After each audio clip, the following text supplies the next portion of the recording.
ಮಾಜಿ ಮುಖ್ಯಮಂತ್ರಿ ಯಡಿಯೂರಪ್ಪನವರಿಗೆ POX case ದಾಖಲು ಮಾಡಿದ್ದ ಮಹಿಳೆ ಸಾವು.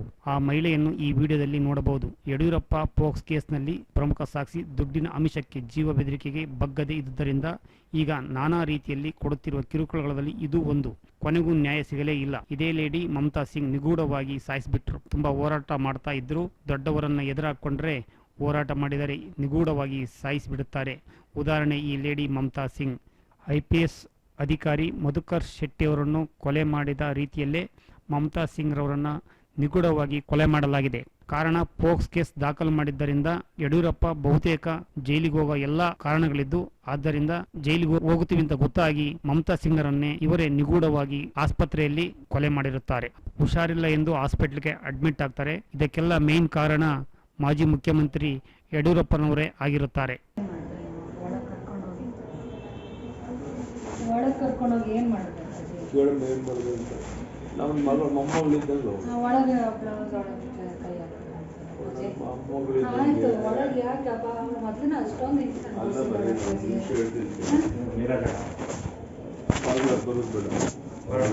ಎಲ್ಲರೂ ಹಿಂಗೇನೆ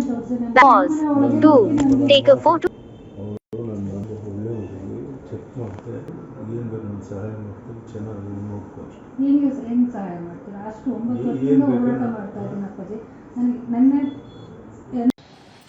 ನಮಸ್ತೆ, ನಾನು ಮಮತಾ ಸಿಂಗ್ ಮಾತಾಡ್ತಾ ಇರೋದು. ಈಗ ನಾನು DLF ವೆಸ್ಟ್ ಎಂಡ್ ಹೈಟ್ಸ್ ಅಪಾರ್ಟ್ಮೆಂಟಲ್ಲಿ ಇರೋದು. ಎಲ್ಲರಿಗೂ ಗೊತ್ತಿದೆ ತಮಗೆಲ್ಲ, D1 161 ನಮ್ಮ ಮನೆ ಇದು. ಈಗ ಎವ್ರಿ 6 ತಿಂಗಳಿಗೆ ಒಂದೊಂದು ನಾಟಕ ಆಡ್ತಾರೆ. ಇವಾಗ ಕಸದೊಂದು ಬಂದಿದ್ದಾರೆ, ಗಾರ್ಬೇಜ್ ಅವರು. ಹಲೋ, ಹಂಗೆ ಹೋಗ್ಬೇಡಿ, ಬನ್ನಿ ಇಲ್ಲಿ. ಬಂದಿದ್ದಾರೆ DLF ಆಫೀಸಿಂದ ಇವಾಗ ಇನ್ಸ್ಟ್ರಕ್ಷನ್ಸ್ ಅಂತೆ ನಮ್ಮನೆ ಕಸ ತಗೊಂಡು ಹೋಗ್ಬಾರ್ದು ಅಂತ. ಹೀಗೆ ಪ್ರತಿ 6 ತಿಂಗಳಿಗೂ ತೊಂದರೆ ಕೊಡ್ತಾರೆ. ಓನರ್ಗೆ ಹೇಳ್ಬಿಟ್ಟು, ನಮ್ಮ ಮನೆ ಓನರ್ಗೆ, ಇವಾಗ ಯಡಿಯೂರಪ್ಪ ಕೇಸಲ್ಲಿ ನಾನು ಕಾಂಪ್ರಮೈಸ್ ಆಗ್ತಾ ಇಲ್ಲ ಅಂತ ಅಂದ್ಬಿಟ್ಟು ಇವಾಗ ನಮ್ಮ ಮನೆ ಕಸ ತಗೊಂಡು ಹೋಗಲ್ಲ ಅಂತ.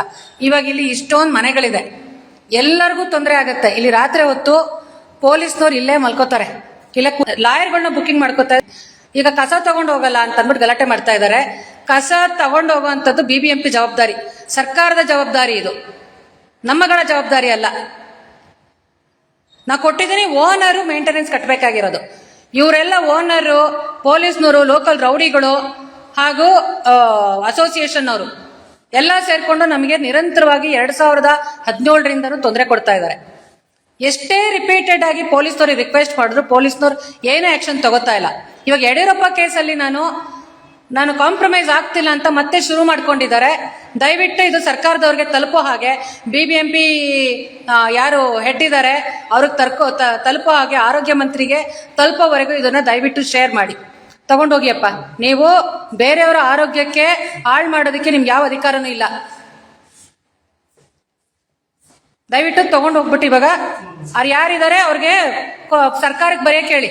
ಸರ್ಕಾರ ನಿಲ್ಲಿಸ್ಲಿ ನೋಡೋಣ. ಇದು BBMP ಇದು ಜವಾಬ್ದಾರಿ. ಮೇಂಟೆನೆನ್ಸ್ ಕಟ್ಟಬೇಕಾಗಿರೋದು ಓನರು, ಅವ್ರು ತಪ್ಪು ಮಾಡಿದ್ದಾರೆ. ಇದೇ ನಮ್ಮ ಮೋದಿ ಅವರ ಬೇಟಿ ಬಚಾವ್ ಬೇಟಿ ಪಡಾವ್ ಮಹಿಳಾ ಸಬಲೀಕರಣ. ನನಗೆ ಒಂದು ಫ್ಯಾಕ್ಟ್ರಿ ಬಂದ್ ಮಾಡಿ ಎಷ್ಟು ವರ್ಷಗಳಾಯ್ತು. ಲೋಕಲ್ BJP ಲೀಡರ್ ಬಂದು ಮಾತಾಡಿದ್ದಾರೆ, ನೋಡೋಣ ಅದೇನ್ ಮಾಡ್ತಾರೆ ಅಂತ. ಬೇಗೂರು ಜನನೇ ಕುತಂತ್ರಿಗಳು. ನಮ್ಮ ದೇಶದಲ್ಲಿ ಕಾನೂನು ಪ್ರಕಾರ ಮಗುಗೆ ತೊಂದರೆ ಆಗಿರೋದನ್ನ ನಾವು ಹೋರಾಟ ಮಾಡಿದ್ರೆ ಕಾನೂನು ರೀತಿಯಲ್ಲೇ ಹೋರಾಟ ಮಾಡ್ತಾ ಇರೋದು. ರೀಸೆಂಟ್ ಆಗಿ ಒಂದು ವಿಡಿಯೋ ನೋಡಿದೀರಾ, ವಕೀಲರ ಭವನದಲ್ಲಿ ನನಗೆ ಬ್ಲಡ್ ಪ್ರೆಷರ್ ಜಾಸ್ತಿ ಆಗಿದೆ ಅಂದ್ಬಿಟ್ಟು ಚೇರ್ ಮೇಲೆ ಕೂತಿದ್ದಕ್ಕೇನೆ 50-60 ಜನ ನನ್ನ ಫೋನ್ ಕಿತ್ಕೊಂಡು ದೌರ್ಜನ್ಯ ಮಾಡಿದ್ರು. ಇದುವರೆಗೂ ಯಡಿಯೂರಪ್ಪ ಕೇಸಲ್ಲಿ ಇಷ್ಟು ದಿನ ಹಾಳು ಮಾಡಿರ್ಬೋದು. ಹಾಸನ್ ರಿಪಬ್ಲಿಕ್ ತರ ಶಿವಮೊಗ್ಗ ರಿಪಬ್ಲಿಕ್ ಇರ್ಬೋದು. ಇದರಲ್ಲಿ ಯಡಿಯೂರಪ್ಪಂಗೆ ಅವ್ರ ಮಕ್ಕಳಿಗೆ ನಾರ್ಕೋ ಅನಾಲಿಸಿಸ್ ಪಾಲಿಸೋ ಕೇಸಲ್ಲಿ ವಿಕ್ಟಿಮ್ ಹೇಳಿಕೆ ಮತ್ತೆ ಕಂಪ್ಲೇನೆಂಟ್ ಹೇಳಿಕೆನೆ ಮುಖ್ಯ.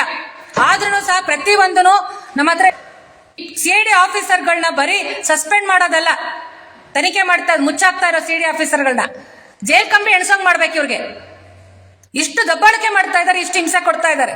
ನೋಡಿ, ನಮ್ಮ ದೇಶದ ಕಾನೂನು ಅನ್ನೋದನ್ನ ತೋರಿಸ್ಬೇಕು ಅಂತ ಚೀಫ್ ಮಿನಿಸ್ಟರ್ಗೆ, ಪ್ರೆಸಿಡೆಂಟ್ ಅವ್ರಿಗೆ, ಹೋಮ್ ಮಿನಿಸ್ಟ್ರು ಹೇಳ್ತಾರಲ್ಲ, ಮಾನಸಿಕ ಅಸ್ವಸ್ಥತೆ ಇರೋದು ಅಥವಾ ಬುದ್ಧಿಮಾಂದ್ಯತೆ ಇರೋಂಥದ್ದು ನಮ್ಮ ಸರ್ಕಾರಗಳಿಗೆ, ಪೊಲೀಸ್ನವ್ರಿಗೆ ಫಸ್ಟ್